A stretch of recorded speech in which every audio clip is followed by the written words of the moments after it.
जनजातियों के अगले क्रम में हम युवा गृह को देखते हैं।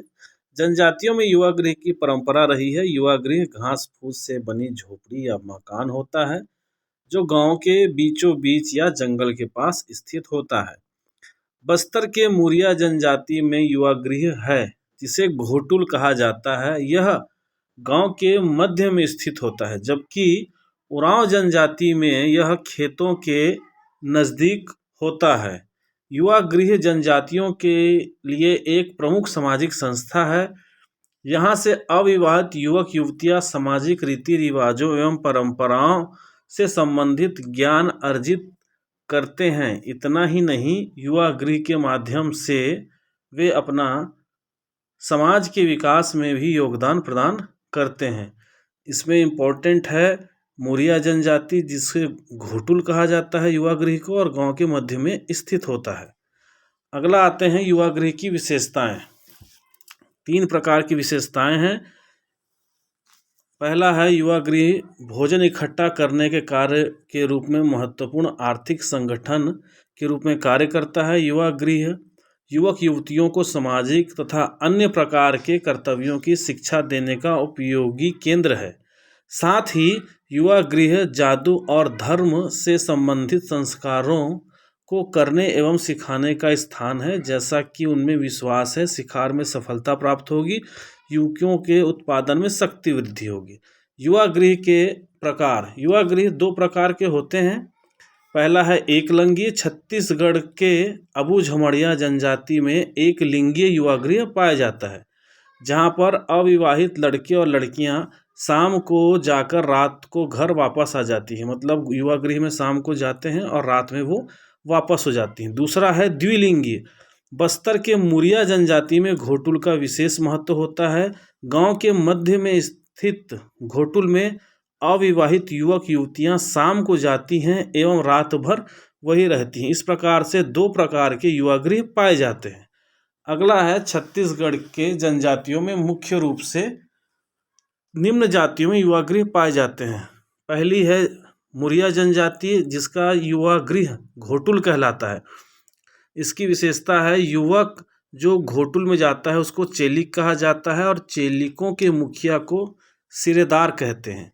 इसके साथ ही युवतियों को मुटियारिन कहा जाता है और मुटियारिनों के मुखिया को बेलासा कहते हैं।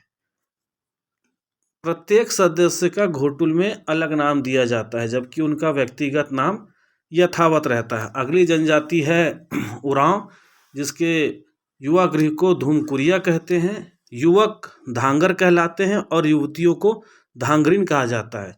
अगली जनजाति है बिरहोहर, जिसका युवा गृह गीतियोना कहलाता है।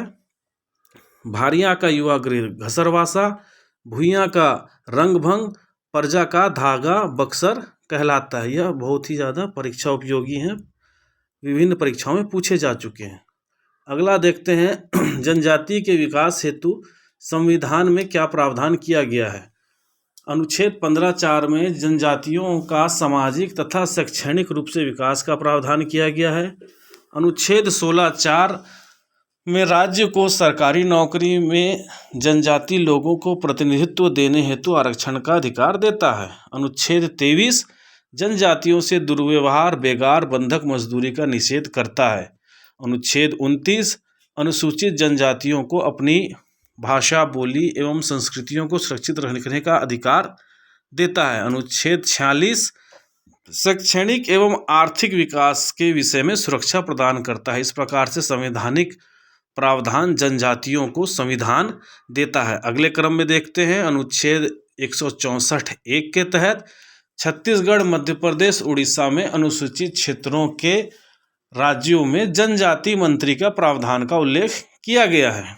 अनुच्छेद 244 जनजाति क्षेत्र में 6वीं अनुसूची के अंतर्गत स्वशासन की व्यवस्था करता है। अनुच्छेद 275 जनजाति क्षेत्रों के लिए विशेष अनुदान की व्यवस्था करता है। अनुच्छेद 330 के तहत लोकसभा में जनजातियों के लिए सीटों के आरक्षण का प्रावधान किया गया है। 332 के तहत विधानसभा में जनजातियों के सीटों के आरक्षण का प्रावधान किया गया है। अनुच्छेद 335 के तहत संघ व राज्य सेवाओं के सरकारी नौकरियों में जनजातियों के लिए पदों की आरक्षण की व्यवस्था की गई है। अनुच्छेद 338 89वां संविधान संशोधन के तहत राष्ट्रीय अनुसूचित जनजाति आयोग के गठन का प्रावधान किया गया है, जो कि गठित हो चुका है। धन्यवाद।